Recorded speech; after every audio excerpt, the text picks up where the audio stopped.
Hello everyone, welcome back to my channel.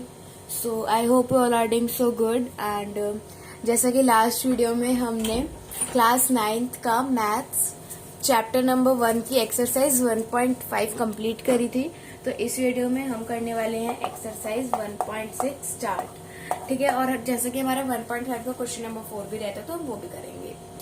सो चलिए start करते हैं। सबसे पहले हम 1.6 करेंगे और उसके कुछ फॉर्मूला समझेंगे, कुछ आइडेंटिटीज समझेंगे।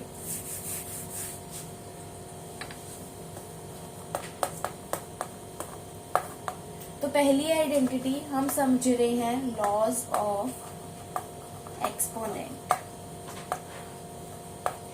ये आपने पहले भी समझी होगी और कुछ ऐसी है जो नहीं भी समझी होगी। ठीक है, तो आपको पता है कि जो a होता है वो होता है आपका बेस, और इसके ऊपर की जो पावर होती है ना, यानी कि m या फिर कोई भी नंबर, ये होता है हमारा एक्सपोनेंट। इसे क्या बोलते हैं हम? एक्सपोनेंट। ठीक है, तो फर्स्ट आइडेंटिटी आती है am n is equal to am multiply n। अब इसका मतलब क्या हुआ? देखो, सपोज दैट a जो है वो आपका है 2 और m जो है वो आपका है 3, ये ब्रैकेट में, और एक और पावर जो कि 2 की ही है वो ब्रैकेट से बाहर दी हुई है, आउट ऑफ ब्रैकेट है वो, जो कि है 5।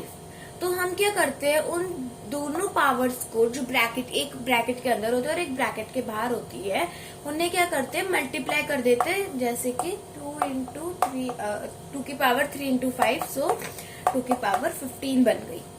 ठीक है, बात समझ में, इस आइडेंटिटी का मतलब समझ में आया? तो ये तो था एग्जाम्पल, आप लिख भी सकते हो, नहीं भी लिख सकते, that is your choice. Then second identity आती है am into an is equal to am plus m। अब देखो, यहाँ पर क्या था, आपके बेस सेम थे, दोनों a थे, बट इनके जो एक्सपोनेंट थे या फिर पावर थे, इन्हें आप पावर भी बोल सकते हो एक्सपोनेंट को, तो इनके जो पावर्स थे m और n ये अलग थे। तो हम क्या करते हैं, एक ही बेस को लिखकर चाहे इसका लिख लो चाहे इसका लिख लो, बात तो एक ही है क्योंकि सेम है दोनों, उनकी पावर्स को प्लस कर देते हैं। ये किस में होता है? मल्टीप्लाई में होता है, डिवाइड का अलग होता है। फॉर एग्जाम्पल, जैसे कि 2 की पावर 3 मल्टीप्लाई 2 की पावर 4 दी हुई है, तो मैं क्या करूंगी, 2 की पावर 3 प्लस 4 कर दूंगी, यानी कि 2 की पावर 7 बन जाएगी। इस टाइप से हमें करना होता है। ये याद रखना, मल्टीप्लाई के टाइम पर प्लस होता है और डिवाइड के टाइम पर माइनस होता है। अब देखो, डिवाइड का भी एक बार समझ लेते हैं।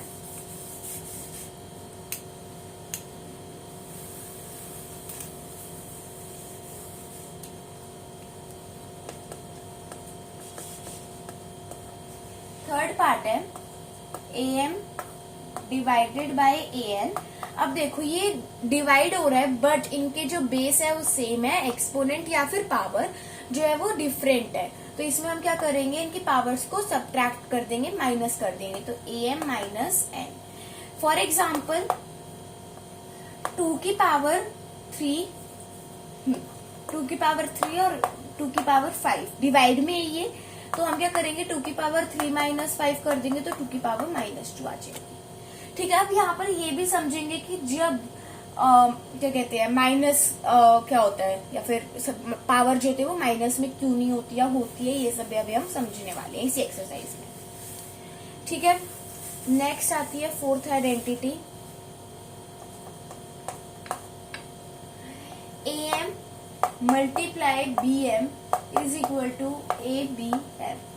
अब देखो, यहाँ पर क्या था, अभी तक तो बेस सेम थे बट पावर्स अलग थी, यहाँ पर उल्टा हो गया, पावर सेम है बट बेस अलग है। तो हम क्या करेंगे, पावर्स को बेस को जो है वो मल्टीप्लाई कर देंगे और पावर एक ही रख लेंगे।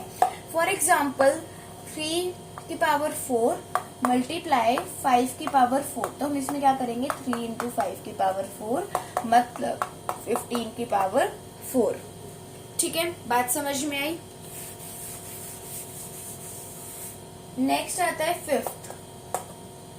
फिफ्थ है आपकी a की पावर जब 0 होती है तो वो इक्वल होता है 1 के। ठीक है, फॉर एग्जाम्पल 2 की पावर अगर मैं 0 रखती हूँ तो उसका आंसर क्या आएगा, 1 आएगा। ठीक है, ये सिंपल ही थी काफी ज्यादा।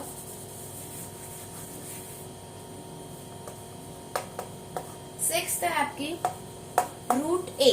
अगर आपको कोई भी रूट में दी हो तो आपको क्या करना होता है, उसकी पावर हाफ हो जाती है। फॉर एग्जाम्पल रूट 2 दिया हुआ है मैंने, तो 2 की पावर हाफ, इस टाइप से। ठीक है, तो आइडेंटिटीज हमने सीख ली। सबसे पहले सीखी am, और अगर n बाहर हो तो am प्लस n कर देते हैं। ठीक है, नेक्स्ट हमने am n कर देते हैं। नेक्स्ट हमने सीखी am इंटू an, मतलब कि am प्लस n कर देते हैं जब बेस सेम हो बट पावर से अलग हो, मल्टीप्लाई में। देन हमने सीखा am डिवाइडेड बाय an, तो हम क्या करते हैं, am माइनस n करते हैं, डिवाइड में माइनस करते हैं। देन हमने सीखा am multiply bm is equal to abm, मतलब बेस अगर अलग हो तो उन्हें मल्टीप्लाई कर देते हैं और पावर एक ही रख लेते हैं, एक ही लिख लेते हैं। नेक्स्ट हमने सीखा इफ अगर a की पावर 0 तो वो 1 के इक्वल होता है, और अगर जो कोई भी नंबर आपको रूट में दिया हुआ है और उसकी पावर बतानी होती है तो आपको क्या होता है, हाफ बन जाती है उसकी पावर। ठीक है, a की पावर हाफ। नेक्स्ट आती है एक्सरसाइज 1.6, स्टार्ट करते हैं। ये आइडेंटिटीज को देखकर ही करी जाएगी सॉल्व, इसलिए मैंने आपको पहले आइडेंटिटी बताई है। क्वेश्चन 1 का फर्स्ट पार्ट है आपका फाइंड, तो 64 का पावर हाफ दे रखा है। अब अगर मैं 64 को ये लिखूं 8 इंटू 8, तो क्या वो 64 बनता है? बिल्कुल बनता है। तो मैं 8 इंटू 8 को ये भी तो लिख सकती हूँ 8 का स्क्वायर, राइट। आपको ये भी तो देखना पड़ेगा ना कि वो नंबर आप कैसे उनको ब्रेक करके लिख सकते हो, फिर आप आइडेंटिटी लगाओगे उनपे।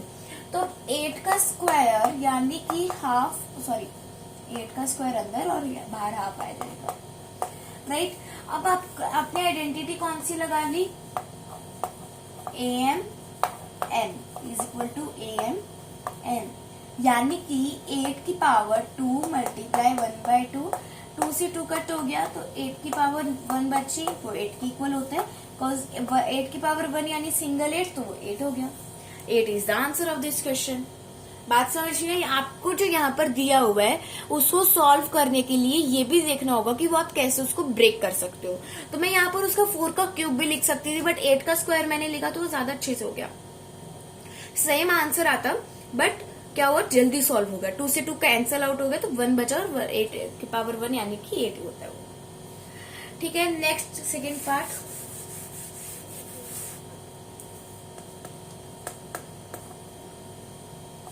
थर्टी 2 की पावर 1/5। अब देखो 32 का एक बार एलसीएम ले लेते हैं, ना तो क्योंकि हमें इसका कोई परफेक्ट स्क्वायर पता, ना ही कोई परफेक्ट स्क्वायर या ना इसका कोई परफेक्ट क्यूब, राइट। तो एक बार 32 का एलसीएम ले लेते हैं। 16 आया 2 के टेबल में, ये 8 पे गया, तो यहाँ पर 1 2 3 4 5 तीनों के पांचों के पांचों क्या आए, 2 आए। तो क्या मैं इनको ये लिख सकती हूँ 2 की पावर 5? ठीक है, अब हो गया होगा आंसर सॉल्व आपका खुद से। देखो 2 की पावर 5 लिखा, बाहर क्या था 1/5, 2 की पावर 5 मल्टीप्लाई 1/5, 5 से 5 कट गया, 2 की पावर 1 बची यानी कि 2। यहाँ पर कौन सी आइडेंटिटी लगाई, am bracket n is equal to am n। अगर आप ये कहीं पर नोट कर रहे हो तो ये याद रखना, आइडेंटिटी जरूर लिखना उस क्वेश्चन के सामने। ठीक है, नेक्स्ट आता है थर्ड पार्ट। तो थर्ड पार्ट सॉल्व करते हैं।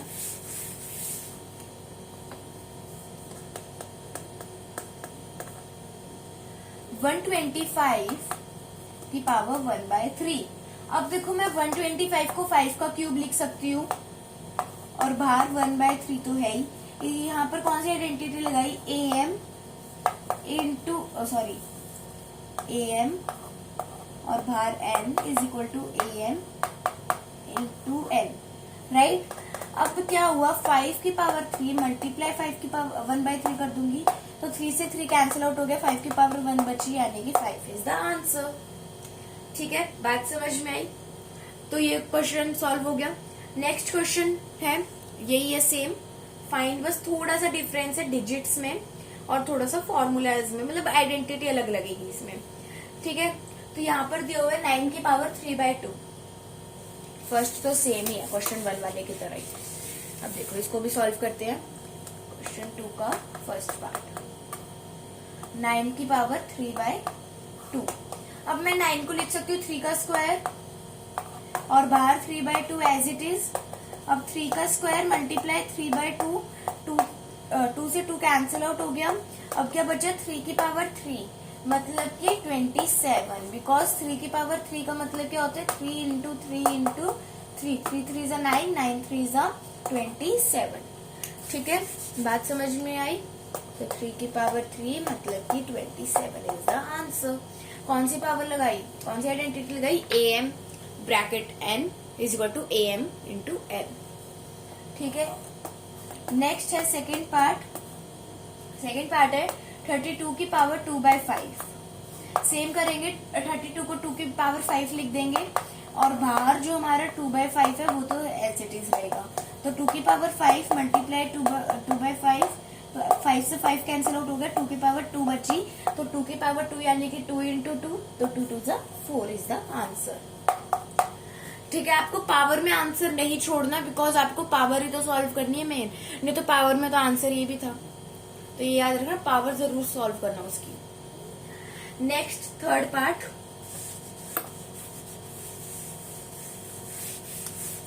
अब देखो थर्ड पार्ट के ना 2 तरीके हैं, मतलब 2 तरीकों से उसे सॉल्व कर सकते हो। अब वो आप पे डिपेंड करता है आपको इजी कौन सा लगता है और आप कौन से यूज करते हो। मैं आपको दोनों समझा दूंगी। ये दिया हुआ है 16 की पावर 3/4। ठीक है, अब मैं एक तो लिख सकती हूँ 4 की पावर 2। बात समझ में आई। मैं 4 का स्क्वायर होता है ना 16, मैं क्या लिख सकती हूँ 4 की पावर 2 और बाहर 3/4 एज इट इज, यानी कि 4 की पावर 2 मल्टीप्लाई 3/4। यहाँ 2 बचा, यानी कि 4 की पावर 3/2 आई। अब 4 की पावर 3/2 आ गई, तो मैं 4 को कब क्या लिखूंगी, 2 का स्क्वायर। 2 का स्क्वायर लिखने के बाद 3 की पावर 3/2 एज इट इज, 2 की पावर 2 मल्टीप्लाई 3/2, 2 से 2 कैंसिल आउट हुआ, 2 की पावर 3 आई, यानी कि 2 2 जा 4, 4 2 जा 8। तो 8 is the answer of this question. ठीक है, अब एक और तरीका है, अगर मैं 16 को लिख दूं 2 की पावर 4, 2 की पावर और यार 4 और बाहर 3/4 एज इट इज, 2 की पावर 4 मल्टीप्लाई 3/4, 4 से 4 कैंसिल आउट हुआ, 2 की पावर 3 बची, यानी कि 8। एक तो आ गया 2 स्टेप में आंसर और एक हमने इतना लंबा लिया। तो वो आप पे डिपेंड करता है आपको कौन सा इजी रहता है और कौन सा आपको याद रहता है। ठीक है, आप ये भी यूज कर सकते हो और ये भी यूज कर सकते हो। नेक्स्ट फोर्थ क्वेश्चन है 125 की पावर -1/3। अब देखो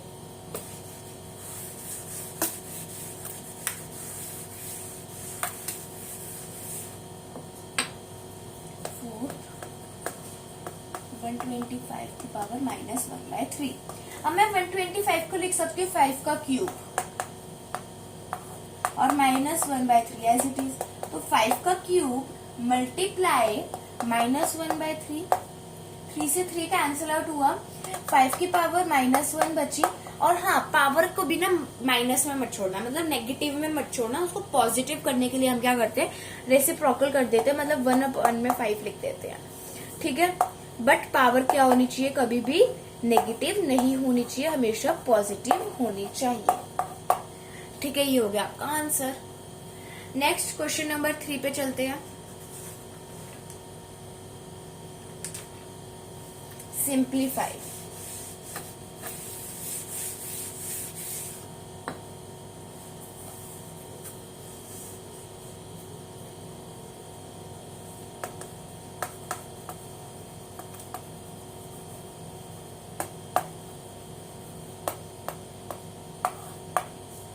ठीक है, तो इसका फर्स्ट पार्ट है 2 की पावर 2/3 मल्टीप्लाई 2 की पावर 1/5। मतलब क्या है, बेस सेम है बट एक्सपोनेंट्स पावर अलग है। तो हम क्या करेंगे, बेस को लिख के पावर्स को मल्टीप्लाई प्लस कर देंगे।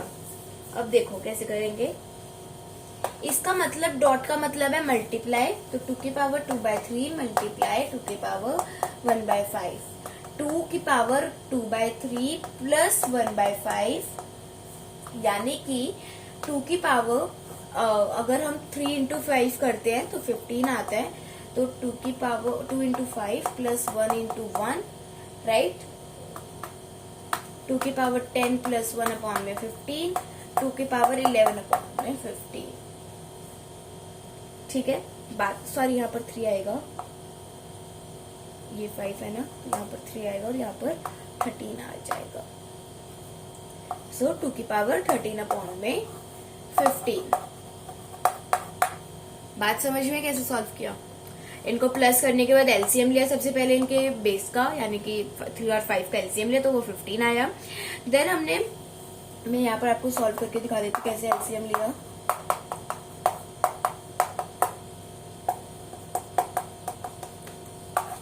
ठीक है, इस तरीके से हमने कुछ एलसीएम लिया पहले, देन 15 आया, तो अगर हम 2 को 5 से मल्टीप्लाई करेंगे तो वो 15 आ जाएगा, 3 को बिकॉज 5 से करना पड़ेगा, एंड 5 को अगर हम 3 से करेंगे तो 15 आएगा, तो 1 को भी 3 से करना पड़ेगा, तो 2 इंटू 5 प्लस 1 इंटू 3, यानी कि 2 की पावर 10 प्लस 10 प्लस 3 अपॉन में 15 इज इक्वल टू 2 की पावर 13 अपॉन में 15। ठीक है, नेक्स्ट सेकेंड पार्ट। और हाँ, यहाँ पर आप वो भी लिख लेना कि आपने कौन सी प्रॉपर्टी यूज करी है।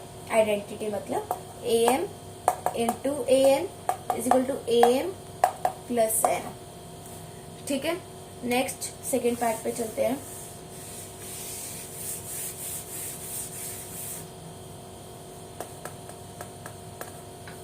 सेकेंड पार्ट है 1 अपॉन में 3 की पावर 3 और बाहर 7। अब देखो, जब इन दोनों की होल पावर क्या है आपकी 7 है, तो ऑब्वियस सी बात है 1 की पावर भी 7 होगी और 3 की पावर भी 7 होगी, चाहे ऑलरेडी वहां पर 3 दिया हुआ है बट होल पावर भी तो 7 दी हुई है। तो हम इसको कैसे लिख सकते हैं, 1 की पावर 7 अपॉन में 3 की पावर 3 बाहर 7, राइट। इस तरीके से करके कुछ लिख सकते हैं। अब देखो 1 अपॉन में 3 की पावर 3 मल्टीप्लाई 7, 1 अपॉन में 3 की पावर 21, तो मतलब कि 3 की पावर -21, बिकॉज हमने 1 हटा दिया और 21 को पावर को क्या किया, नेगेटिव में लाकर ये वाला आंसर जो है वो छोड़ दिया।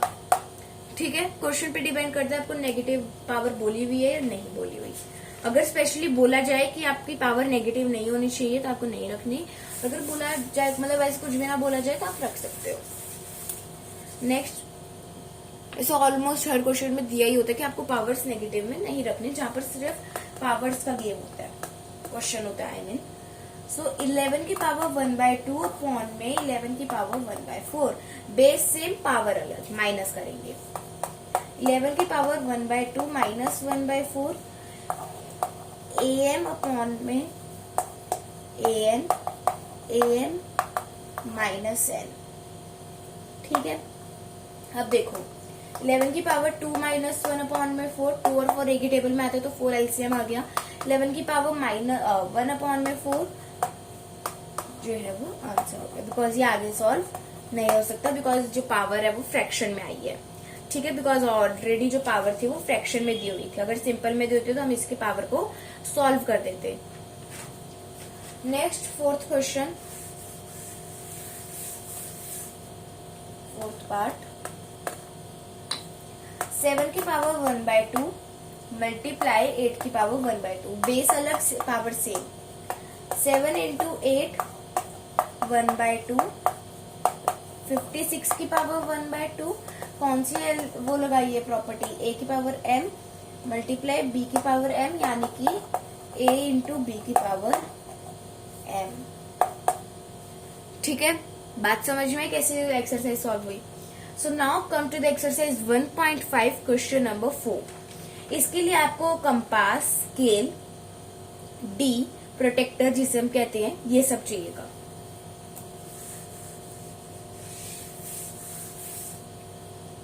एक्सरसाइज 1.5 क्वेश्चन नंबर 4 हम सॉल्व करने वाले हैं।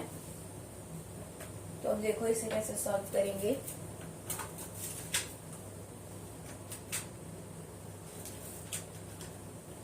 first you have to draw a line with a scale. Wait, I am drawing the line and then you have to draw.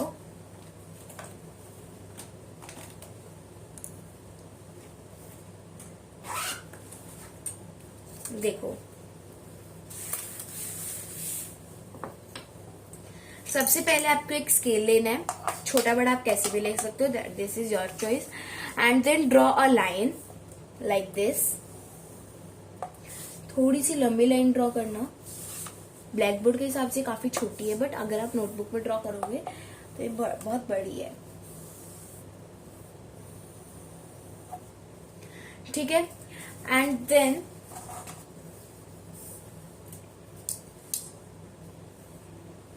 एक और नंबर लाइन ड्रॉ करनी है लाइक दिस.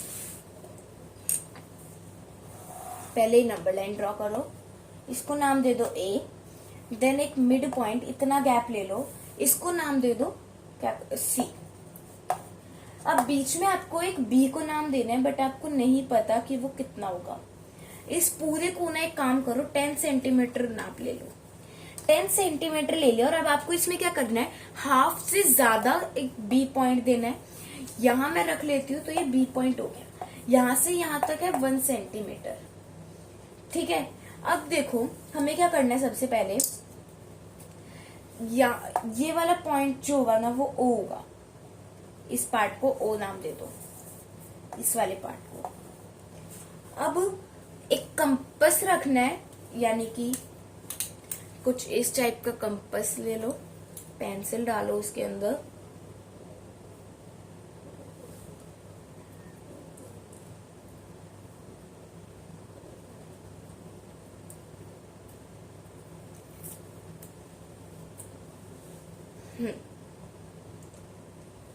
अब देखो कैसे ड्रॉ करनी है.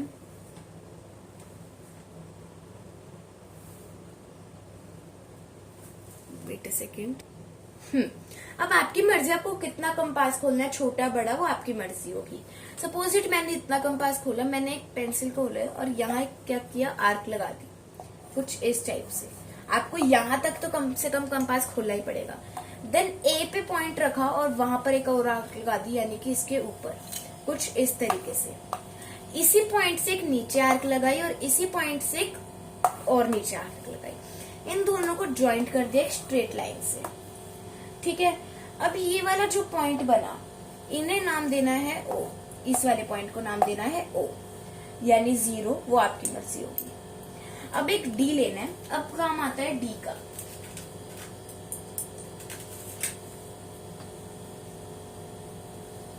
पहले कंपास.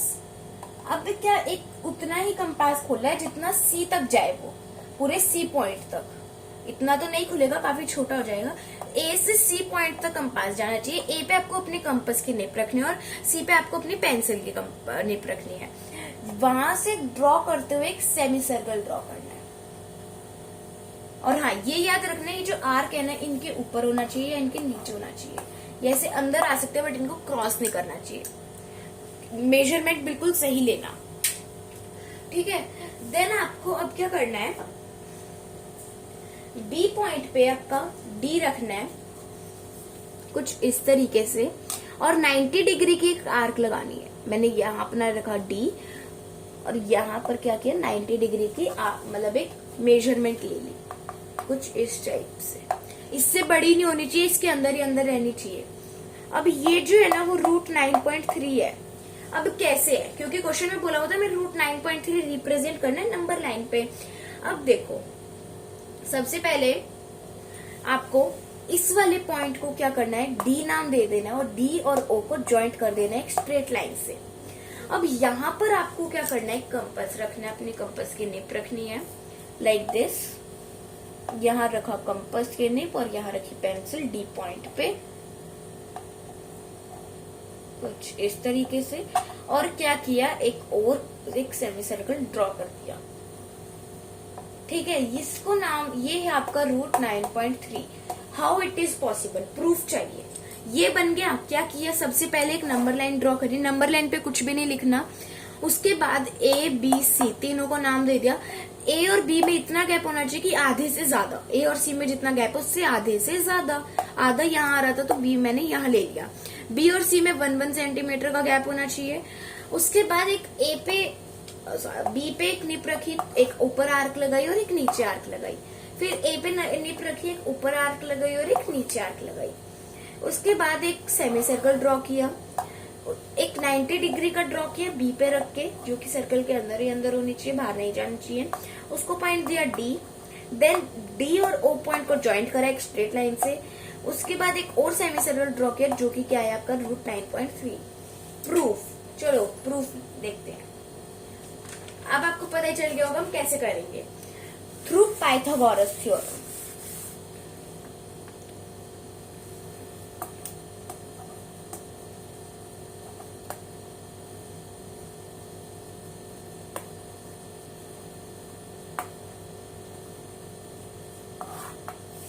ठीक है, x² = b² plus p²। OD का स्क्वायर = OB का स्क्वायर प्लस BD का स्क्वायर। OD का स्क्वायर हमें नहीं पता, माइनस OB का स्क्वायर = BD का स्क्वायर। OD का स्क्वायर कितना है 10.3, अगर स्क्वायर है तो मैं इसको अपॉन 2 कर सकती हूँ। माइनस OB का कितना है 10.3 अपॉन 2 -1 का होल स्क्वायर = BD का स्क्वायर आ जाएगा, राइट। 10.3 अपॉन 2 का whole square is minus 10.3 minus 2 का अपॉन में 2 का होल स्क्वायर, ये माइनस है, = BD का स्क्वायर आ जाएगा। ठीक है, ये 10.3 की वैल्यूज जो हमने BD का OD का लिया था वो वाली है, और उसको मेजर करके अगर आप 10 लेते हो और उसके ऊपर 1 सेंटीमीटर और लेते हो, 9.3 आपने लिया था, राइट, तो वो 10.3 बन जाएगा। उसके बाद स्क्वायर निकालना तो मैं उसको अपॉन 2 कर सकती हूँ उसकी हाफ वैल्यू निकालने के लिए, बिकॉज हमें OD चाहिए, राइट। नेक्स्ट अब आपने क्या किया, पहले इसको सॉल्व